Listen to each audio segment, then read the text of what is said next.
So good morning sa inyong lahat, mga kapatid.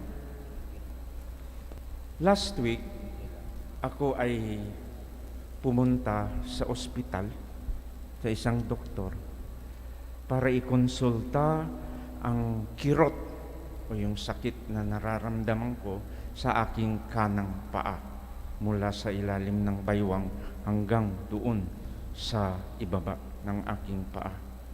Dala-dala ko yung aking x-ray at binigay sa doktor.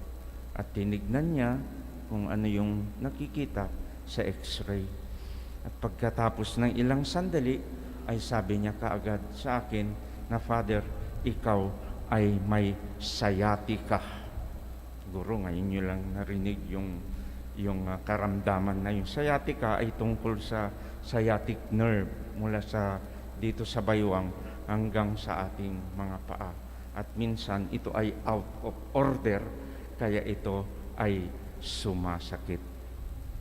Sabi ng doktor sa akin ay, "Father, ay sciatica, dala na yan ng ating edad." Okay? At hindi na tayo bata, kaya yan ay minsan sumasakit. Sabi ko sa aking sarili ay tinatanggap ko naman na ako ay may edad na rin, ako ay 65 na. No? At tinatanggap ko rin na hindi na ako bata. I'm not young anymore. Pero tanungin mo, yung mga senior citizens dito, o yung mga nasa 40s o nasa 50s, at sasabihin sa atin na oo nga, nararamdaman natin ang pagluma ng ating katawan because we are not young anymore. Pero sasabihin din nila na we are not young anymore, but we are young at heart. Ano ba yung young at heart? Young at heart, ayan ay isang kalagayan na hindi nagagalaw ng kalumaan ng katawan. Halimbawa, yung ating mga pananaw sa buhay, di ba? Hindi yan naluluma, pwedeng mabago yan, pwedeng lumago yan. Yung mga pangarap natin sa buhay, yung ating mga hangarin, yung mga minimithi, hindi yan nawawala at hindi ito naluluma. Yan yung mga young at heart. Kaya yung mga karamihan ng seniors dito, masasabi nila ay we are not young anymore, hindi na tayo bata, but we are young at heart. Sino kaya ang modelo natin ng young at heart? Yung bida sa ating ebanghelyo ngayong umagang ito. Ang pangalan niya, si Zacarias. Siguro kayong mga nag-attend ng 9 days, laman ninyo ang kwento ni Zacarias at saka yung asawa niyang si Elizabeth. Sila ay meron ng katandaan. Sa English nga sinasabi, hindi lang advanced in age, pero well advanced in age. Ibig sabihin, talagang may edad na. Pwede nating sabihin between 60 and 70 years old. Pero meron silang isang minimithi sa buhay. Meron silang hangarin. At ang magkaroon ng isang anak. Anak na sa edad na yon ay wala pa rin sila. At sa kultura na yon, kultura ng mga Hudyo noon, ang pagiging walang anak ay isang malaking kawalan. Yan ang kanilang minimithi sa buhay na hindi pa rin tinutupad ng Diyos. Siguro si Zacarias, si Zacarias, ano bang papel niya sa buhay? Anong kanyang gawain? Siya ay isang pari ng templo ng Jerusalem. Nagsisilbi siya sa templo ng Jerusalem. So, ibig sabihin ay araw-araw, ewan ko kung araw-araw ito, pero ang buhay niya ay nakasentro sa pagsisilbi sa templo ng Jerusalem. Siguro si Zacarias may sentimiento sa Panginoon kay Yahweh. He is disappointed. Bakit? Pari ng templo. Di ba minsan, pag may kilala tayong pari, lalapitan natin, Father, pagdasal nyo nga ito, meron akong intensyon. Alam ko na malakas kayo sa Panginoon. Kasi pare kayo. Sabi lang nyo, malakas kami sa Panginoon, no? Si Zacarias, siguro ganun din yung ang nasa isip niya. Malakas siya, malapit siya sa Panginoon. Pero hanggang ngayon, ay hindi pa rin nasasagot ang kanyang panalangin na magkaroon ng anak. Siguro may sentimiento siya. Pero kay Zacarias, tuloy ang buhay. Tuloy ang kanyang gawain. Hindi siya nagmukmok. Di ba? Kahit na disappointed siya sa kay Yahweh, tuloy pa rin ang kanyang gawain sa buhay. Kayo rin naman. Isipin ninyo lahat ng inyong mga dinasal sa Panginoon. Ilan ang natupad? Siguro mabibilang. Ilan ang hindi natupad? Marami. Pero hindi rin tayo nagmukmuk. Dahil alam natin, meron pang kailangan tuparin sa ating buhay. So, yun ay isang quality ng isang young at heart.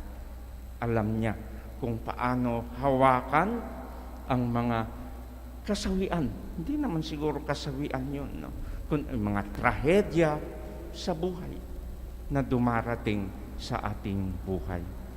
Marunong kang humawak ng mga ganong kalagayan sa buhay. Pangalawa, nakatangian ng isang young at heart. So, una, yung katapatan. Okay, naging tapat siya sa kanyang mga gawain. Pangalawa, tuloy ang pangarap. Tuloy ang buhay. Meron pang mga pangarap siguro na mas higit pa sa kanyang mga personal na pangarap sa buhay. Meron nga. Ano ba yung pangarap na yun? Yung pangarap niya ay hindi lang personal na rin, pero ito rin ay pangarap ng bawat Hudyo, bawat tao noong panahon na yun. Bawat kababayan niya, yan din ang pangarap. Malaking pangarap to. Ano yung pangarap na yun? Na sana dumating na ang pinakahihintay nilang Mesiyas at tagapagligtas. Yun ang minimithi nila. Hindi lang si Zacarias, kundi lahat ng mga kababayan na noong panahon na iyon. Di ba? Ganda. At napakalaki ang pangarap na yun. Marami pa namang kailangang pagtuunan ng pansin sa buhay. Marami pang mga pangarap na ating kailangan harapin. At dumating nga ang pangarap na yon. Ayon sa kanyang dasal sa umagang ito, nagpasalamat siya dahil dumating na ang tagapagligtas o darating na ang tagapagligtas. Pangatlong katangian ng isang young at heart, marunong magpasalamat sa Diyos. Marunong pumuri sa Diyos. Di ba? Sa ating ebanghelyo, talagang umaapaw ang kanyang pasasalamat sa Diyos. Pinupuri ko ang Panginoong Diyos ng Israel sapagkat nilingap niya at pinalaya ang kanyang bayan.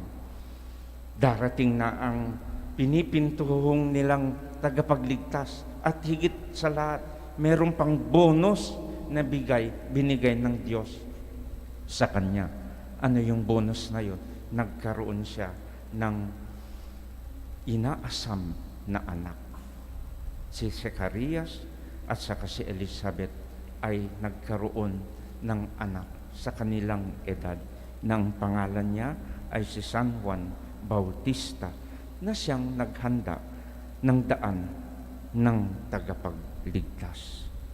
So mga kapatid, we can remain young at heart.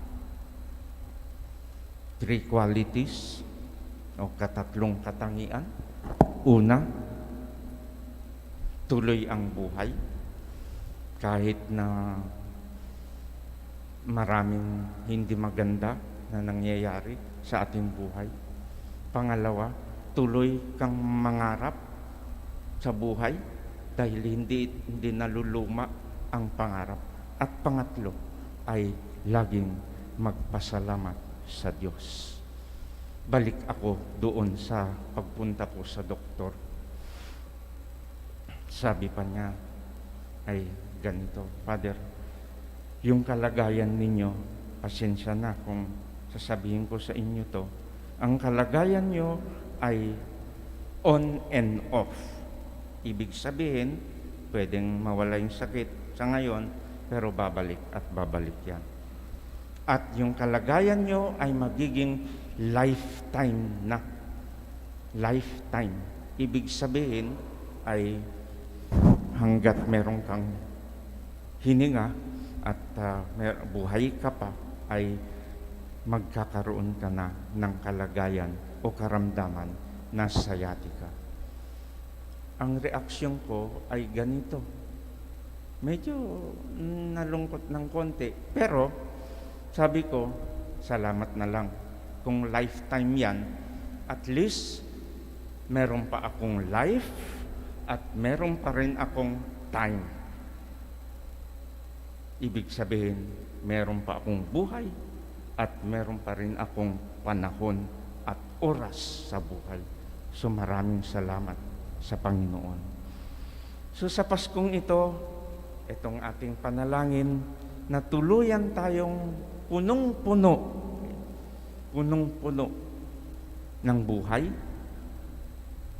punong-puno ng pananampalataya sa Diyos, at punong-puno ng pangarap. Merry Christmas sa inyong lahat.